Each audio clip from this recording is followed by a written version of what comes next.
Hello everybody, Richard the Dick Coughlin 666. How are you? You know, people say YouTube is not interesting anymore. It's not fun, no more drama, nothing. It's just, it's all boring now.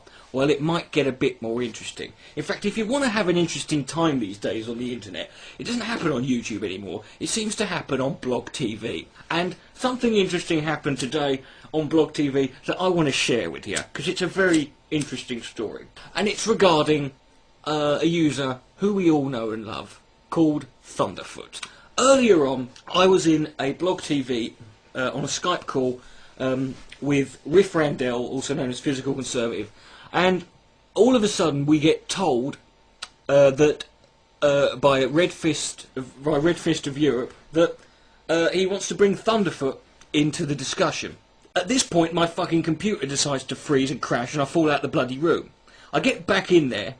And anyway, the conversation has been going on with a user who I'm going to link down there, who you should all subscribe to. His name is D-Land & Cole. He is possibly the smartest and one of the most intellectual guys on YouTube I've seen when it comes to politics. Go and subscribe to him. But he's having a conversation with Thunderfoot. He's basically, to put it lightly, handing Thunderfoot's arse to him on a platter. I finally get into the conversation, and I'm sat there silently for a while. And Thunderfoot brings up the subject of blasphemy laws in the Middle East, because he was talking about certain blasphemy about Islam and the differences between it. And I mentioned that there are blasphemy laws in the UK, and so I decided to I'll play you the recording of exactly what happened. This is a recording. This is the question you're talking about blasphemy laws, whether they were enforced or not. The fact They shoot across London Bridge during the day just because the law exists. These blasphemy laws were only reintroduced into Ireland a couple of years ago.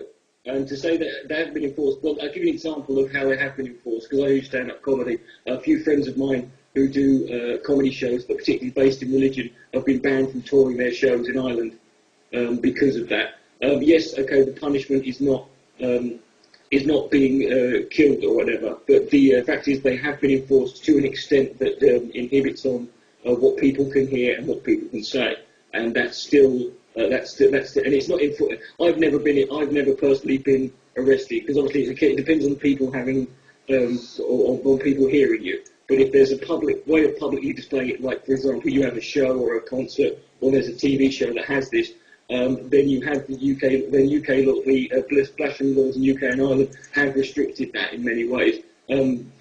That's an example there. So there are no effective blasphemy laws. Well, no, I've given you examples of when you say effective, I mean effective is in what sense? I mean if you're saying that someone was executed for blasphemy. Oh, so it's about executing now. It's not about the law, because blasphemy, I mean, is a punishment not a punishment for the sake of a punishment? I mean, is it okay to punish people for blasphemy as long as they're not being killed? Is that what you're saying? It's okay to punish someone for blasphemy if they're just being censored and not allowed to do their comedy show? Is that okay? Are you okay with that then? Because there are worse forms of punishment for blasphemy. Because that would seem to be. I'm personally I agree with you that blasphemy is a completely irrelevant thing to have legislation for. But the fact is, in this country, and in Ireland, we do have legislation for it, and it has restricted people's freedom of speech. Yes, no one's been killed for it, but that's not really a compensation. I think, or disconnected or something.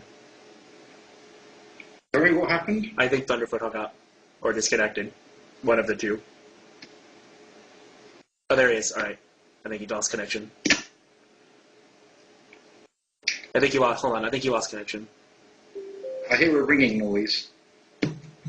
I called him up again. Oh, okay. I don't know. Maybe his boss called him. After all, we did call him at work. Well, that's why I told you should. That's why I was kind of annoyed he just sprung this out of nowhere. Yeah. It would have been nice if you'd given us a warning, Riff. Like a 15, 20-minute warning would have been nice. I would have thought that if he's...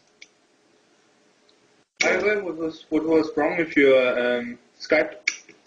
It doesn't matter, mate. I mean, it would have been nice. I don't mind having these conversations, but Yeah. give us some advance warning, because we were just sat here and saying this. What happened just there was I brought up the fact that Thunderfoot had gone on about blasphemy laws. I mentioned there were blasphemy laws in the UK. Thunderfoot then says, "Well, yeah. When was the last time they were made effective? When was the last time these blasphemy laws were were effectively used?" Which is kind of weird, because the fact blasphemy laws still exist, and so they can be used. But I brought up examples of censorship in certain areas, and people who have artistically or in one way or another have been denied their freedom of speech, and people have been denied the right to hear other people's opinions on issues because it violated blasphemy laws. Thunderfoot then says, "Well, when was the last time someone was executed for it?" And I pointed out, well, no one's been executed for it, obviously, in this country, but they're still denied freedom of speech. You'd think a guy that would be enough. But you see what he did there? We don't have they have blasphemy laws in the Middle East, well, we have them in the UK. Yeah, but when was the last time they were enacted? Well, they were enacted here. Yeah, when was the last time someone was enacted? Thunderfoot, this is called moving